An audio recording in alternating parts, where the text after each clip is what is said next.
But it's hard to overlook the very creepy fact that an adult man has paid for the company of an attractive schoolgirl. Halo semuanya guys, kembali lagi sama gue Aldo di Detektif Aldo. Dan sekali lagi selamat lebaran semuanya. Saya turut berduka cita buat Bang Babe Cabita ya. Semoga amal ibadah diterima di sisi Tuhan. Amin ya. Intinya hari ini di Aku Tol kali ini gue mau ngebahas yang masalah industri gelap yang ada di Jepang. Yang intinya adalah surganya para om-om hidung belang. Semua hal bisa lo temukan di negara itu. Yang tentunya kalau pada isu kali ini ya targetnya adalah anak-anak muda yang paling demen kan. Kenapa harus spesifik yang demen sama anak-anak muda?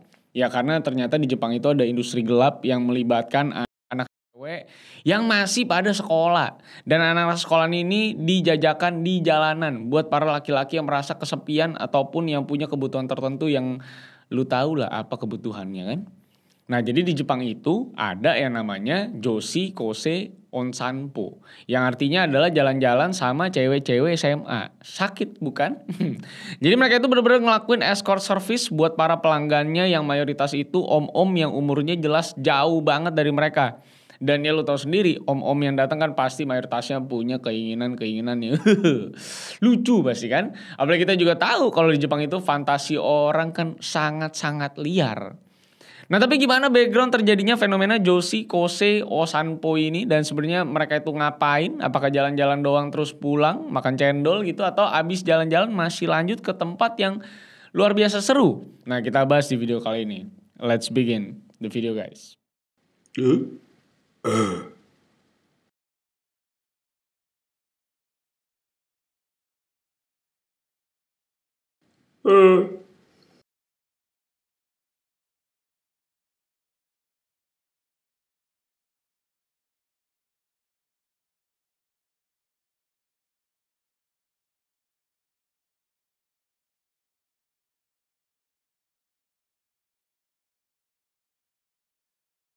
Memang ya kalau kita ngomongin Jepang kayaknya negara ini memang tidak bisa dilepaskan sama yang namanya fantasi masyarakatnya yang super gokil sekali sampai yang berak-berak juga ada.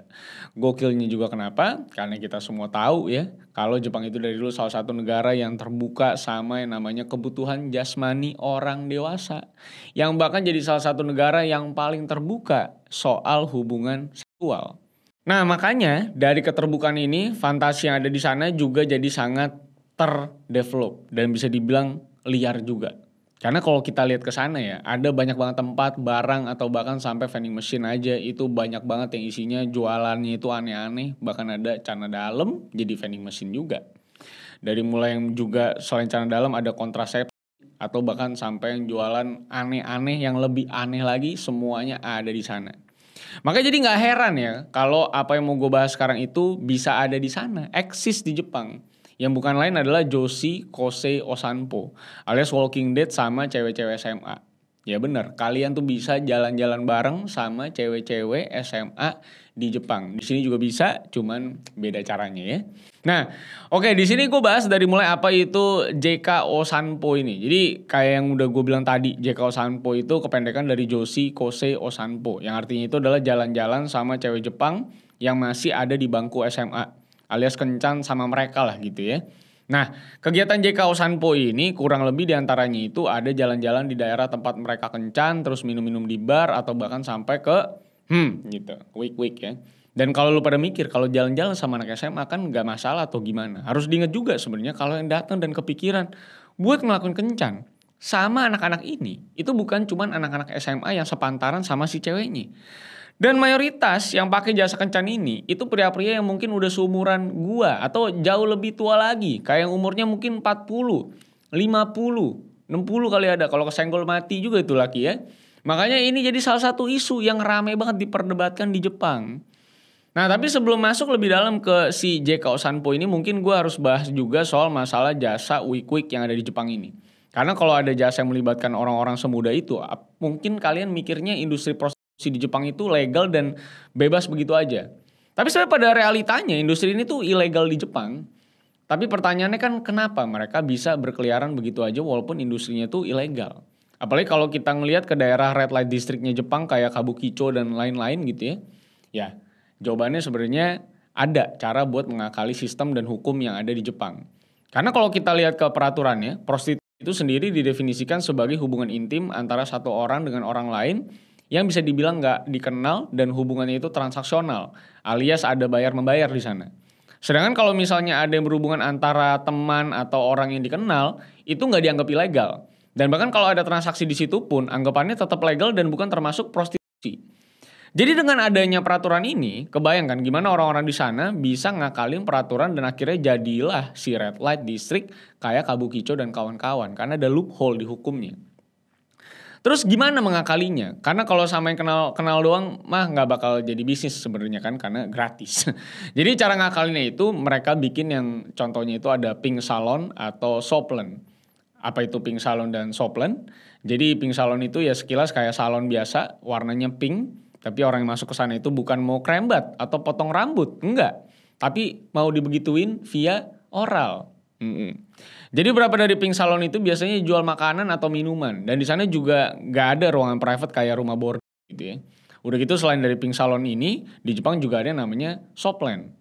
Alias tempat pemandian yang punya fitur lebih.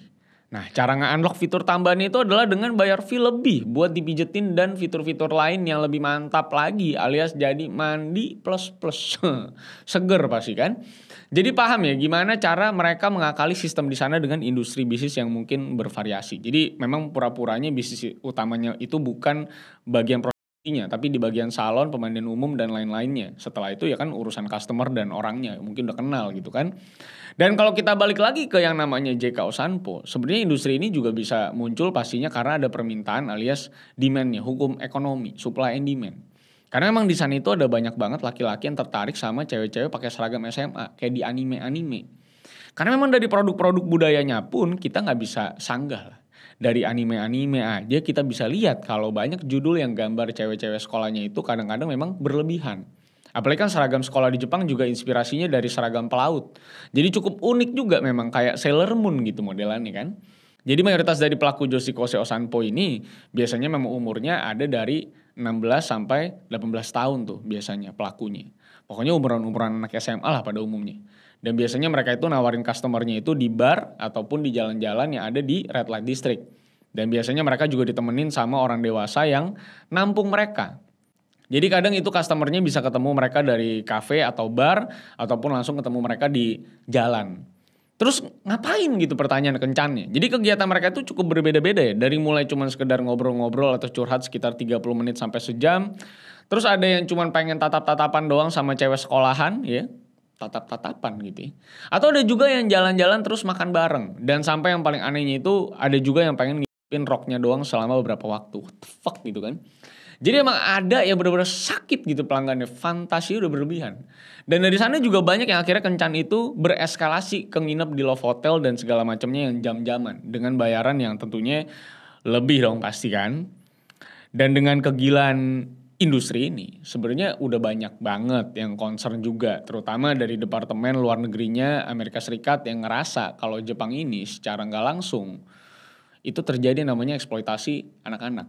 Dan bahkan udah masuk ke ranah trafficking. Karena memang kalau kita lihat ke pendapatnya Kazue Muta, profesor sosiologi dan gender Universitas Osaka, dia bilang kalau masyarakat Jepang itu masih patriarki banget nilai-nilainya. Jadi mental mereka itu ngelihat kalau cewek-cewek muda itu lebih menarik dan terkesan lebih lugu. Karena bahkan kalau kita lihat ke artikelnya Washington Post, mereka itu sempat ngewawancara salah satu manajer dari bisnis Yoshikose ini, PIM-nya nih. Dan mereka bilang kalau walaupun ada orang lapangan mereka yang udah legal secara umur dan cuma penampilannya memang masih kayak anak SMA, katanya beberapa customer itu lebih milih yang beneran masih sekolah. Jadi kalau penampilan muda pun gak ngefek, maunya yang pakai seragam gitu intinya. Yang bahkan tuh mereka juga gak mau sama cewek muda yang umurnya masih belasan tapi udah drop out dari sekolah. Jadi emang fetishnya itu sudah sespesifik itu. Harus muda, harus pakai seifuku alias seragam yang kayak pelaut itu. Udah gitu mereka juga harus masih di sekolah. Ini apa sih spesifik banget ya. Udah berbegila. Jadi cosplayer pun gak bisa ini. Harus masih sekolah. Masih punya rapot anggapannya. Dan untuk kalau ngomongin lu penasaran sama biayanya tuh berapa ya. Mereka tuh biasanya bayar. Customernya tuh sekitar 40 sampai $60 per jamnya. Atau sekitar berarti 600 sampai sejutaan lah. Dan kalau ada permintaan aneh-aneh itu mereka biasanya harus bayar lagi buat tambahan fee. Dan kalau sampai dibawa balik itu bisa nambah kayak $30 lagi, sekitar 500 ribuan lagi. Jadi yang memang concerning di sini itu adalah orang-orang yang dianggap mentrafikingkan anak-anak sekolah ini. Karena kalau kita lihat ke beberapa dokumenter soal JK ini aja, ternyata banyak kasus yang si cewek-cewek ini tuh ditemenin sama pria-pria dewasa kayak yang gue bilang tadi, yang ngakunya sebagai manajer mereka. Udah gitu kalau kita lihat lagi ke latar belakangnya mereka ini, ternyata banyak juga yang datang dari mereka yang terjun ke industri ini karena masalah keluarga ataupun masalah finansial. Yang biasanya mereka itu datang dari keluarga yang tidak rukun, ada yang bapak emaknya udah cerai, ada yang bapaknya suka KDRT, dan pokoknya dari latar belakang yang broken home lah, yang paling fragile lah gitu anak-anak ya biasanya ya. Makanya di sana juga sebenarnya ada gerakan yang mau mengatasi industri ini dengan menyelamatkan anak-anak inilah. Yang salah satunya itu namanya Yume no Nito. Seorang perempuan yang dulunya juga sempat tuh ngalamin masalah di masa remajanya. Yang bahkan dia tuh sampai harus kabur dari rumah dan gak bisa pulang-pulang kayak anak-anak yang memang terjebak di bisnis JK Osanpo ini juga gitu sebenarnya sekarang. Jadi biasanya itu dia keliling malam-malam sebelum stasiun tutup buat ngajak pulang anak-anak perempuan yang kelihatannya lagi sendirian atau lagi butuh pertolongan. Di tahun 2015 dia itu udah nyelamatin lebih dari 100 perempuan dari jalanan dan bahkan sekarang dia juga udah masuk Forbes 30 Under 30 dengan ngebuat organisasi yang dikhususkan buat menyelamatkan anak-anak yang terjebak di industri tersebut. Jadi kalau dari kesaksian anak-anak yang dia selamatkan, memang kondisi keluarganya dari para korban itu biasanya lagi tidak baik-baik saja. Dan bahkan waktu ditanya soal keadaan teman-temannya pun dia jawab dia nggak punya teman sama sekali. Jadi emang ternyata anak-anak yang benar-benar tidak punya teman itu benar-benar ada ya di Jepang ya, bahkan di seluruh dunia, dan bahkan konsekuensinya bisa separah masuk ke industri-industri gelap kayak gini. Walaupun sebenarnya kalau kita balik lagi ke pelaku-pelaku JK Osanpo yang lain, ada juga yang memang voluntarily masuk alias dengan sukarela mau jadi pelaku JK Osanpo ini.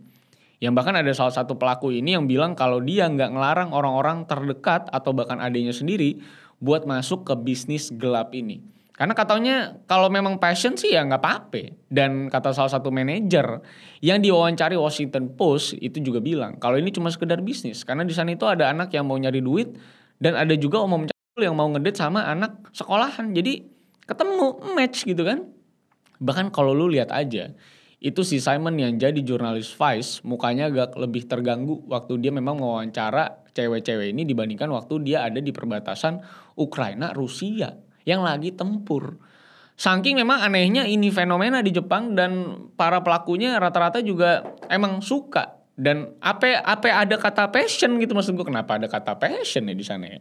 Tapi ya itulah ya, duit selalu menjadi sebuah masalah dan faktor utama terjadinya sebuah industri-industri gelap gitu. Dari perjudian, prostitusi, narkoba, semuanya karena mau cari duit ya. Jadi memang begitulah uang ya, bahkan sampai timah-timah disikat. RIP untuk Instagramnya Sandra Dewi karena saat video ini di syuting Instagramnya udah nggak ada karena dia habis begini-begini di pers, ya kan, hebat menurut gua mah, ya kan. Tapi itu dia duit yang merusak negara dan moral kita semua. Tapi itulah Jepang, selalu punya pesonanya tapi selalu juga punya kegelapannya. Tapi di seluruh negara juga sama aja. Tapi memang Jepang tuh salah satu yang mungkin menurut gua paling ekstrim dan paling wild dibanding yang lain guys. Kalau kalian tertarik dengan pembahasan ini nanti kita akan kita akan bahas ke Red Light District negara-negara lain. Masih ada Amsterdam yang juga punya Red Light District yang sebegitu gelapnya juga tapi diregulasi dengan pemerintah dengan sangat baik menurut gue di sana. Walaupun dosa ya, tapi setidaknya baik sekali peraturan di sana. Tapi kita akan coba keliling-keliling, kita cari-cari Red Light District yang aneh-aneh lagi seperti ini. So sampai jumpa semuanya. Kalau misalnya kalian punya pendapat atau bahkan mungkin kalian adalah X dari customer tempat-tempat seperti ini, mungkin boleh tulis di kolom komentar. Dan mungkin daerah mana yang paling wild menurut kalian, silahkan drop di kolom komentar. Mari kita belajar bersama. So thank you guys for watching. Jangan lupa untuk like and subscribe. Follow gue di @rivalsantosa. Sampai jumpa di aku tol selanjutnya supaya kita jauh lebih cerdas di masa mendatang. So see you on the next video guys. I lost myself. I waited still for a glimmer to arise.